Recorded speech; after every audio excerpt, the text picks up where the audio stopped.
The Smash Bros. Series is beloved by so many people for a large number of reasons. Many love how it brings a ton of gaming franchises together, others really love how the game feels to control, but the absolute best selling point for the Smash Bros. Series is that it lets you kill Pikachu. The Smash Bros. Series are of course fighting games, and each character has a wide selection of different moves to use to both damage and kill your opponent. Now there are many ways to kill someone, but some of the most exciting ways come in the form of big flashy moves. In Super Smash Bros. Ultimate, some of the hardest hitting moves in the game receive a special effect whenever you land them, causing the screen to zoom in and slow down for a moment to really sell the impact. About 40 moves have been given this property, and it makes them some of the most exciting to hit. But with there being so many big moves, some are bound to be worse than others. So today, I thought it'd be fun to rank all of the moves to get the special effect from the worst to the best. But how exactly am I going to be ranking them? Well, for starters, this is not a competitive ranking, purely because most of these moves are awful to use in a setting like that. Instead, this video will have a similar criteria I used for my Spike ranking a few years ago. This list will be based on how fun the move is to go for and how exciting and satisfying it is to land. Now, obviously, a list like this will greatly differ for everyone, and to be honest, I would not be surprised if my rankings seem a bit nonsensical. This list is purely for fun, so don't take my placement of Chrome's neutral B too seriously. But with that said, if you enjoyed this video, please make sure to leave a like, subscribe to the channel, and let's jump right in. Alright, so this first one is pretty debatable on if it should even count, but I said this video was ranking everything that had the special blue zoom in effect, so 41, King K. Rool's broken belly armor. I'm sure you all have fought against several K. Rools online, and every single time, without fail, they will spam their neutral air when falling back toward the stage. That's because it activates his belly armor, making it difficult to hit him, as you need to hit him anywhere beside his stomach. Now I'm sure if you don't know how to wait out this move, it can be kind of annoying, but did you know you can actually break K. Rool's belly armor? By simply hitting it with a strong enough move, the armor will shatter, causing K. Rool to be stuck in a shield break animation. But more importantly, we see the special zoom in effect. So this is different from everything else in this list since it's not attached to a move you're trying to go for, rather it happens to the person playing K. Rool. Over my thousands of hours playing, I've also only seen this happen a few times since K. Rool's armor is extremely strong. So for barely qualifying for this list, I'm gonna be giving it last place. But for an actual move this time, 40 Hero Metal Slash. When you use this move, it'll deal a whopping 1.2%. Wait a minute, there was no zoom in there. Well, that's because the zoom in only activates when you use Metal Slash properly. Metal Slash will instantly KO any opponent that has the Metal Cap equipped or a hero in Keklang. Now, despite this not being a competitive video, that's still the rule set I play on, meaning no items. So this is literally only relevant in a hero ditto. Even then, it's only useful if the other hero is stupid enough to click Keklang. Plus, when you do get a kill with it, it's not really exciting since most of the time you just stand next to the Keklanged hero and spam menu until it spawns. So I think it's safe to say that this move is far too specific to move any higher on the list. 39. Lucario Force Palm. Okay, now we're actually getting to some of the moves that can do something. These next few almost have the opposite problem of the first two, in that they show up way too often to be exciting. When Lucario has enough aura built up, Force Palm will be given a zoom in effect. Aura makes pretty much all of Lucario's moves stupid strong, so grabbing someone with this can easily lead to their death. The reason I don't like this move that much just comes down to the animation. It's nowhere near as flashy as some of the other moves on the list. It just kinda looks like Lucario puts you onto his hand and explodes you. Force Palm is also a really solid command grab, which means it's likely to show up fairly often against a Lucario, and I think that does hurt it a bit since big moves are much more exciting when they're difficult to land. 38. Lucas PK Thunder. If you manage to hit someone with Lucas's body, then it'll do the zoom in at the end of the move. Doing that is definitely more difficult than the last entry since it takes a lot of time and you need to actually aim the thunder properly. That means this is pretty much just reserved for hard reads, but that's what makes many of the big moves exciting. The reason I don't love this move though is just because it doesn't really feel like it packs that much of a punch. Compared to Ness's version we'll see later, Lucas's knocks you back significantly less distance. That's likely just to balance the fact that Lucas is a multi-hit so you can carry your opponent farther, but in practice, that just doesn't have the same impact as the powerful slam Ness does into an opponent. 37. Cloud Climb Hazard, and 36. Cloud Cross Slash. Now, doing either of these two moves normally will not cause the zoom in to appear, which is good because that'd get really annoying after a while since Cloud players use these moves a lot. The only time these get the zoom in are when they're powered up by limits, making them extra strong. Problem is, they're really not strong enough. You could survive getting hit by both of these for a pretty long time, which definitely makes them a lot less satisfying to land. Both of these are also pretty easy to hit, so you're more than likely going to hit these several times in a match. I mean, unless you're absolutely awful, but you know. I definitely like Cross Slash more because I think its animation is more interesting. 35. Little Mac Down Smash. All of Little Mac's smash attacks get the special zoom in effect if you manage to use the move Super Armor. The conditions for that are weirdly specific, but all of his smash attacks certainly pack a punch. Get it? Because it's like he literally punched you? Of his 3 smash attacks, Down Smash is definitely the weakest knockback and animation-wise, so I find it to be much less interesting. Little Mac players also love to spam this move at the ledge, which makes it a bit more more common than the other two in my experience. Plus the other two have a fantastic animation that really sells the impact of the punch, whereas this one he's sort of sweeping his hand side to side, which feels much less powerful. 34. Hero down smash. Hero is in a similar vein to Little Mac, where all of his smash attacks can have the special zoom in effect. Difference is, Heroes only happens when you get a critical hit, which has a 1 in 8 chance of occurring. The random element definitely makes this move much funnier, but down smash isn't the one you'll be wanting to get it on. Forward smash and up smash both send your opponent flying, whereas down smash's knockback is a bit less powerful. The animation also doesn't sell the impact nearly as much as the other two. On the plus side though, all of Hero's critical hits get a really distinct sound effect that makes them extra satisfying to land. This will actually change based on what costume you're using to match that respective Dragon Quest critical hit sound.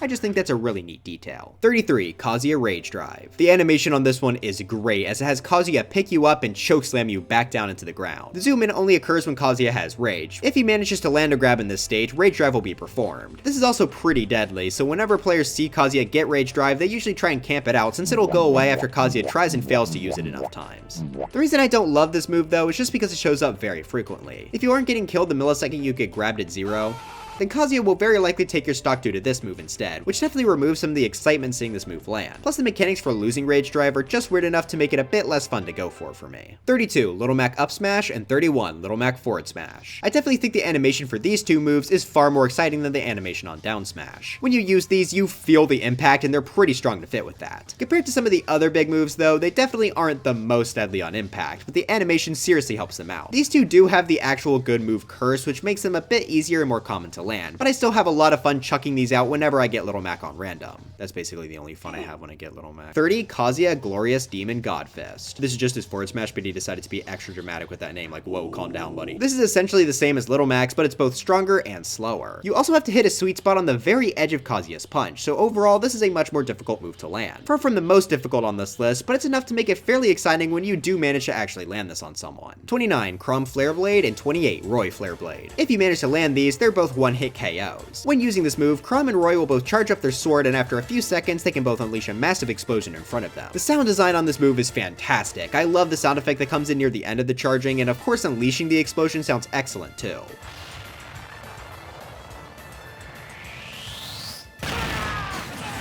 Now the reason these two are so low is just because, even by big move standards, hitting the fully charged version of these is really hard. Most of these moves do take a long time, but even something like Warlock Punch is much faster than fully charging up Flare Blade. Your opponent would have to be exceptionally stupid to get hit by this in any situation outside of a shield break, whereas other big moves can at least be used to get a really good read. These are much less fun to go for since there's never really a chance you could actually hit them, but I guess if you do somehow manage to do it, it would be pretty exciting. 27. Ike Eruption. This is in a very similar boat to the last two, but with a few more upsides. First, I do want to start with the downside that the animation and sounds are a bit less exciting, but still pretty good. On the plus side, it takes a bit less time to fully charge up, and it's got much farther reach. Unfortunately, again though, it's also much weaker than Flare Blade. Really, you could go either way on which of these two moves is better. For the sake of this video, I'm going with Ike, but only if you're using the adult alt and not the stupid baby one. 26. Mr. Game & Watch Bucket. This one is sort of a weird one to evaluate. Mr. Game & Watch is able to absorb energy-based projectiles with this bucket. Once you fill up 3 layers, you're able to unleash a sometimes deadly attack back onto your opponent. Now the reason I say sometimes is because the power of this move is determined based on the power of the projectiles it absorbs. So if Game & Watch only got weak projectiles, this move is going to do a whole lot of nothing. Still though, it can be really strong, and when it is, it feels pretty dang good to use. I also love the detail that the person hit by the move will be covered in ink for a moment. That's a really cute touch. 25. Cloud Finishing Touch. This is another Cloud Limit move, but this is much harder to hit than the other two we saw before. When used, it'll create a little tornado around Cloud, but if you want to kill with this thing, you have to use it right next to your opponent. There's no reason to use this move outside of killing because its damage output is not great. The problem is, this move isn't as deadly as you may think. I'm definitely grateful for that because I don't want to fear for my life every time Cloud gets limit, but I find that more often than not, you'll survive getting hit by this move. That definitely takes some of the impact away from it, but when it does kill, it feels great to hit, so I've got to give it credit there. 24. Hero Up Smash. Here we have the triumphant return of the critical hit. This time the move is more powerful, and I also like the animation a bit more, being a direct stab upwards. Like I said with down smash, this only has a 1 in 8 chance of critting, but that's what makes the move so exciting when you actually manage to get it. The only reason it's not higher comes down to the move's hitbox. You have to hit your opponent right on the sword, which makes this extremely skinny. If we look at Martha and Lucina's version of this move, we can see that it can hit opponents at their side due to a scooping hitbox. Hero, though... There are a few ways to set up into the up smash though, and the move is fast enough to still hit normal gameplay. I just wish it could be used a bit more often. 23. Incineroar Revenge. Okay, to be honest, I kinda cheated with this entry. technically this entry includes all 3 smash attacks, a Alolan Whip, and Cross Chop. The reason I decided to group them all together is because they all only get the special Zoom because of his down special Revenge. This is a unique kind of counter that power-ups Incineroar's next move based on the move that hit him. This can lead to absolutely terrifying results. That makes an Incineroar with Revenge terrifying, as it's going to deal a lot of damage or just straight up kill. The fact that it could be any move that does it contributes to how terrifying this is, which is why I decided to lump all of the moves together here. It feels great to hit a massive move with Revenge active, but at the same time it does also become the norm at some point. It's basically his whole game plan, which does make it a bit less exciting to see. Still, the amount of fear Revenge can strike into somebody cannot be ignored. 22. Mii Brawler Exploding Sidekick. This is just bootleg Falcon Punch, but if it was technically a slightly better move. It's still quite slow, but it's slightly faster and has super armor. Problem is, it just doesn't have as much flair as Falcon Punch. There's no scream of the move's name or any special effects, it's just a really strong fire kick. At least it does feel pretty good to land, but I'll always just be longing for Falcon Punch whenever I see this. 21. Ganondorf Warlock Punch. This is just bootleg Falcon Punch, but if it was technically a slightly worse move. I'm sure a lot of people hate this purely because Ganondorf should have a neutral special that actually references Zelda, but just judging this move for what it is super strong. If you do the turnaround variant, it's basically a one-hit kill guaranteed. Problem is, it's much slower than a Falcon Punch, making it a bit too hard to use except in a shield break scenario. Luckily, Ganondorf is one of the best shield break characters, but hitting a strong move from a shield break is not nearly as exciting as throwing it out in gameplay. The reason I have it above Mii Brawler's version is because I do like the unique purple effect, and Mii Brawler has a much better neutral special with Shot Put, so him even having exploding sidekick at all is pretty rare. 20. King Dedede Jet Hammer. This is just bootleg Falcon Punch. Wait, no, it's not. What am I talking about? For this move, King Dedede will charge up his hammer, and if he gets to full charge, it will absolutely murder whoever it hits. While it does take some time to charge, Dedede can luckily still move and jump around while it's active. It's also got some pretty good super armor, so it can be tough to get around. The only problem I have with this move is that it becomes a lot less impressive and more so just annoying on Dedede's kit. It's a pretty important tool that he uses in ledge trapping since it can fairly easily hit several options due to its speed. While it does still pack a huge punch, that just doesn't become as cool if it's being used at ledge every other time. 19. Lucina Shieldbreaker, and 18. Marth Shieldbreaker. These two moves work a bit differently from the others we've talked about. Instead of activating the zoom in when you hit your opponent, the zoom in is activated when you break your opponent's shield. On the one hand, some of you may not like it as much since it doesn't send your opponent flying to their death, but getting your shield broken is more than punishing enough to receive this effect. Shieldbreaker can also be decently fast as well, so it can really act like a jump scare getting your shield popped. Honestly, I think they could probably put the zoom in for any time someone gets their shield broken, but if any moves are going to get it, I think these two are the best candidates. 17. Donkey Kong Giant Punch. Unlike the other punch moves we've seen so far, this requires DK to charge it up first. Essentially, that makes it work like Charge Shot, but if it was a punch. That gives it the advantage of being pretty practical, because once it's charged, it's very quick to release. You are still left pretty vulnerable if you miss, but that makes this have a good risk and reward balance to make it more exciting. The speed of the punch makes it feel extra powerful, and while it's not the strongest move here, it's definitely not one you'll want to get hit by. The added super armor on this move is also nice because you can use it to get out of a situation where you normally get hit and hurt your opponent way harder back. 16. Wario Waft. Funny fart. As the match plays out, Wario will gradually charge up Waft. He doesn't need to do a move to charge it, as it'll just go on in the background. That does mean you can't just use it whenever you want, but when you do have it available, man is it scary. This thing is both stupid powerful and easy to combo into. That makes it an essential factor in every match with Wario on screen. Unless he really sucks and you kill him within a minute. What's going on, buddy? Because of this being such an important move, that does make it a lot less exciting to see the move actually land because it's expected. Plus, only being able to try for it usually once a match is a bit sad. Still, the fart is funny, so it's pretty good. 15. Luigi Super Jump Punch. This move has also always just been really funny to me. But it's only funny when it happens to someone else. To get the powerful hit of this move, you have to use the very first hitbox. Anything else in this move will essentially do nothing. It feels extremely satisfying to land this, especially since it works so easily out of shield. The sound effect it gets also helps make the impact feel more powerful.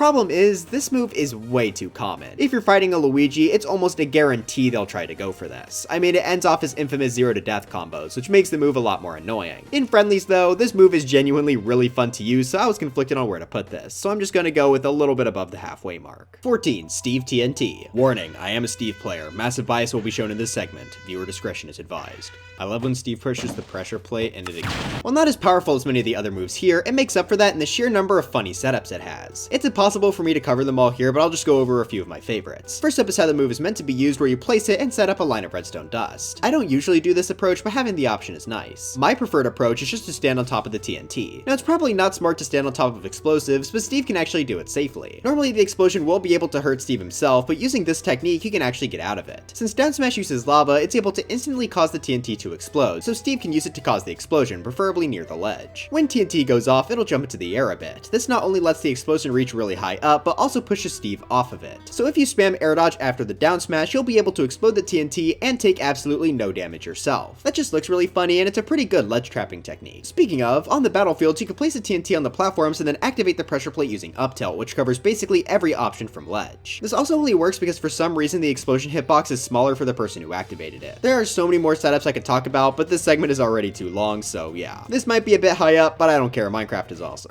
13. Ridley Skewer. This is probably one of the most violent feeling moves in the game, perfectly fitting for Ridley. Unlike most of these, this isn't about dealing a lot of knockback, rather it's purely about dealing a ton of damage. If you manage to hit your opponent with the very tip of Ridley's tail, they'll fall to the floor as if Ridley had actually just stabbed them. I also like how this move is comparatively fairly quick to some of these other moves. Still slow when you consider every other move in the game, but it does jet out quite quickly compared to some of the other big moves. The main challenge comes from lining up the sweet spot, which makes connecting it feel fantastic. Sure, kill moves are generally more hype, especially since this one doesn't combo into anything, but dang does it feel great to hit this. 12 Hero Whack and 11 Hero Thwack. These both essentially do the same thing, so I figure we might as well cover them all at once. If they hit your opponent, they'll basically do nothing. That doesn't seem very deserving of placing high up on this list. Well, that's not the full story. Depending on both the percent of the person getting hit and the hero using the move, both of these will have the chance to instantly KO the opponent upon contact. That's right, more gambling.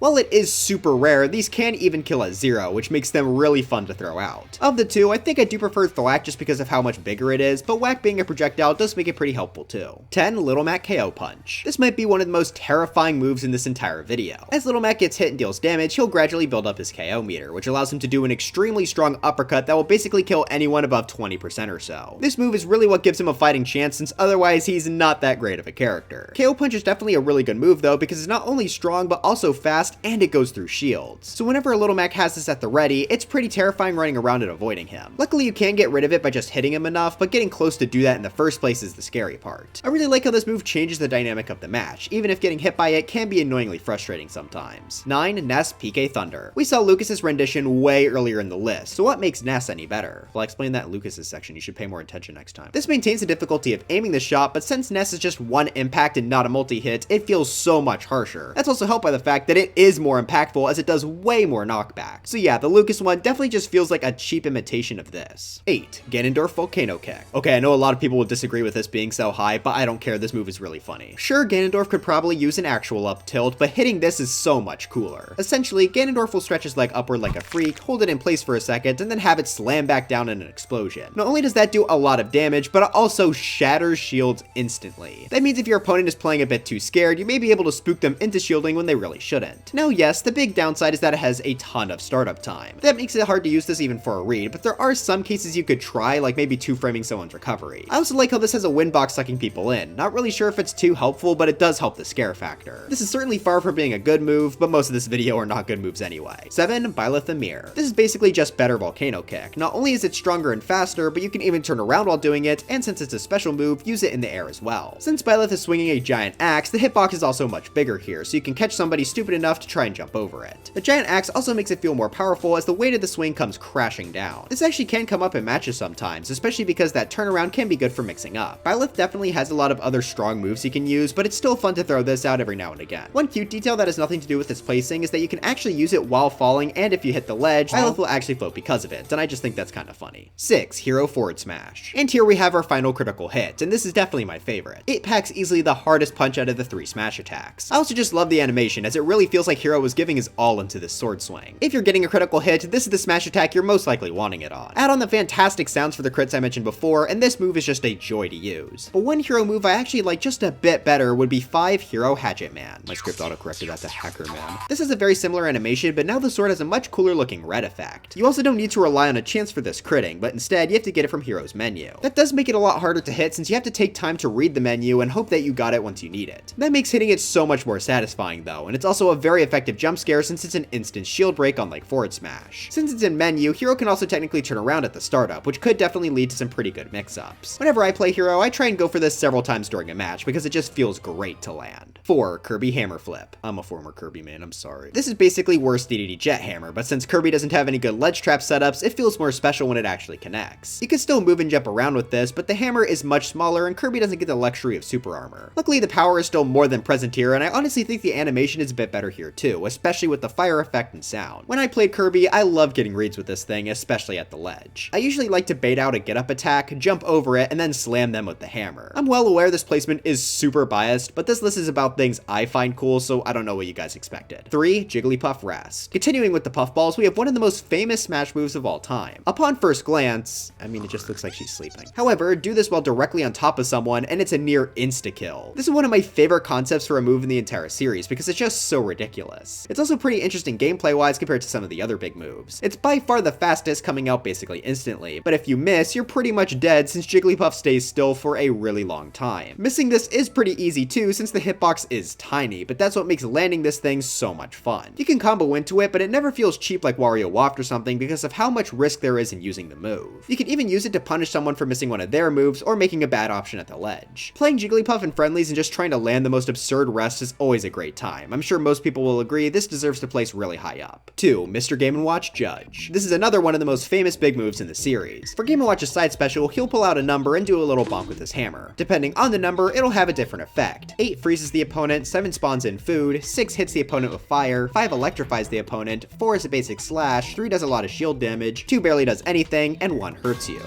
Most of those are honestly pretty bad, so it makes going for this pretty risky. Even if the frame data is fairly decent, the chance of the move backfiring is enough to scare people off. However, there's also a chance Game & Watch could pull out a 9, and if he does, it's pretty much a one-hit kill. It feels so hyped to get this, and that's especially helped by the excellent sound they added for this move.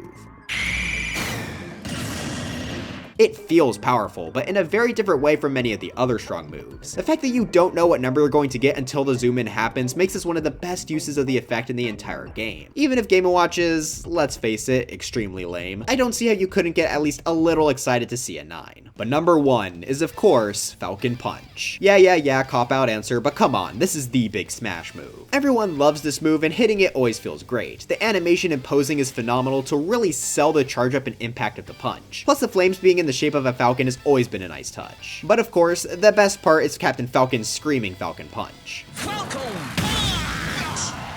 That all comes together to make such an incredibly hype move to land. I also feel it's got just the right amount of difficulty. It takes a long time, but not too long, so you can still use it to get a read. It also got the property to turn around to get a good mix-up as well. That means Falcon players often throw it out, but also often don't hit, which means that it's extra exciting when they manage to do it. I just think this is the absolute perfect balance of difficulty, power, and a flashy animation. So I think Falcon Punch more than deserves its status as the most iconic big move in the Super Smash Bros. Series. But anyways, that's it for this video. Do you think Mario Jab should count as a big move and hate me for not including it? Let me know in the comments. This is one of the hardest Smash lists I've ever had to put together because I genuinely really like most of these moves, even if they do kinda suck, so hopefully this list turned out fair enough. But I gotta get back to editing my 200k special, so dry bones for Smash, and I'll see you guys next time.